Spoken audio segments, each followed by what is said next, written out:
नमस्कार। हिंदी व्याकरण में एक बहुत ही मजेदार चीज है जिसे समास कहते हैं। चलिए आज इसी की पहेली को सुलझाते हैं। स्क्रीन पर देखिए, राजा रानी, दशानन, गंगाजल। पहली नजर में ये बस 3 अलग अलग शब्द लगते हैं, है ना? पर इनमें एक बहुत ही कॉमन बात है। ये सिर्फ शब्द नहीं है, बल्कि शब्दों का एक ऐसा जोड़ है जिनके भीतर गहरे मतलब छिपे हुए हैं। तो शब्दों को जोड़कर एक नया और छोटा शब्द बनाने की जो कला है ना, बस उसी को समास कहते हैं। ये भाषा को छोटा और असरदार बनाने का एक कमाल का तरीका है।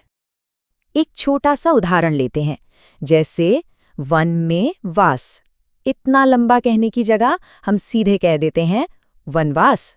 देखा, बात वही है, बस अंदाज छोटा और ज्यादा सटीक हो गया। अब समास को समझने के लिए 2 चाबियां हैं। इन्हें समझना बहुत जरूरी है। पहला है समस्त पद, यानी वो जुड़ा हुआ शब्द, जैसे राजपुरुष। और दूसरी चाबी है विग्रह, जिसका मतलब है उस जुड़े हुए शब्द को तोड़कर उसका असली मतलब निकालना, जैसे राजा का पुरुष।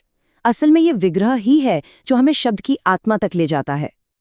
अब मजे की बात यह है कि समास के 4 मेन टाइप है, या कह ले 4 परिवार है, और हर परिवार का अपना एक रूल है।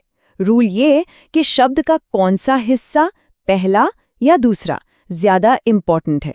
बस इसी रूल को पकड़ लिया तो समझिए समास का खेल समझ आ गया। चलिए शुरू करते हैं सबसे आसान वाले से, जिसका नाम है द्वंद्व समास। द्वंद्व का रूल एकदम सीधा है। इसमें जो शब्दों का जोड़ा होता है उसमें दोनों की बराबर की इंपॉर्टेंस होती है।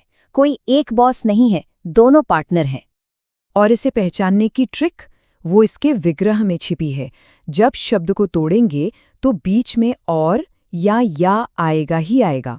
जैसे भाई बहन, मतलब भाई और बहन। या फिर थोड़ा बहुत, मतलब थोड़ा या बहुत। है ना आसान? चलिए अब एक कदम आगे बढ़ते हैं और एक बहुत ही दिलचस्प टाइप को देखते हैं, बहुव्रीहि समास। यहाँ कहानी थोड़ी अलग है।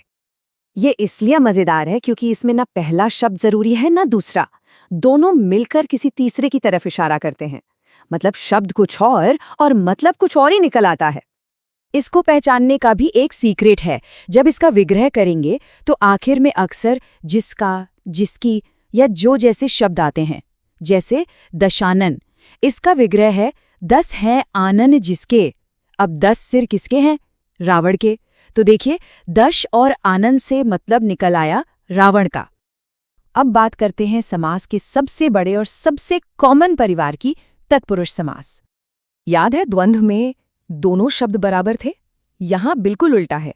तत्पुरुष समास में हमेशा दूसरा वाला शब्द ही मेन होता है। सारा फोकस शब्द के दूसरे हिस्से पर रहता है। इस बड़े परिवार के अंदर 2 बहुत खास मेंबर हैं। पहला है द्विगु समास। इसको पहचानना तो बच्चों का खेल है, क्योंकि इसका पहला शब्द हमेशा कोई नंबर होता है, जैसे तिरंगा, यानी 3 रंगों का समूह। दूसरा है कर्मधारय। इसमें एक शब्द दूसरे की क्वालिटी बताता है, जैसे काली मिर्च। इसका विग्रह है काली है जो मिर्च, मतलब मिर्च की क्वालिटी है कि वो काली है। लेकिन क्या होगा अगर एक ही शब्द 2 अलग अलग समास के नियमों में फिट हो जाए? यहीं से असली मजा शुरू होता है और यहीं पर विग्रह की असली ताकत पता चलती है। उदाहरण के लिए शब्द लेते हैं नीलकंठ। अब इसे 2 तरह से तोड़ा जा सकता है। पहला, नीला है कंठ जिसका। जिसका आ गया मतलब ये किसी तीसरे की बात हो रही है, भगवान शिव की, तो ये हो गया बहुव्रीहि। और दूसरा तरीका, नीला है जो कंठ।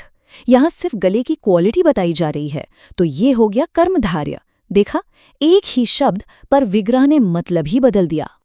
चलिए अब आते हैं अपने आखिरी मेन टाइप पर, अव्ययीभाव समास।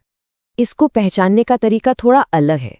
मान लीजिए कोई शब्द बाकी तीनों द्वंद्व, बहुव्रीहि या तत्पुरुष के रूल में फिट नहीं हो रहा, और उसका पहला हिस्सा कोई उपसर्ग जैसा है, जैसे यथा, आ, प्रति, तो बस समझ जाइए कि ये अव्ययीभाव समास है। देखिए, जैसे यथा विधि, मतलब विधि के अनुसार, या आमरण, मतलब मरण तक। कभी कभी एक ही शब्द रिपीट भी होता है, जैसे घर घर, मतलब हर घर।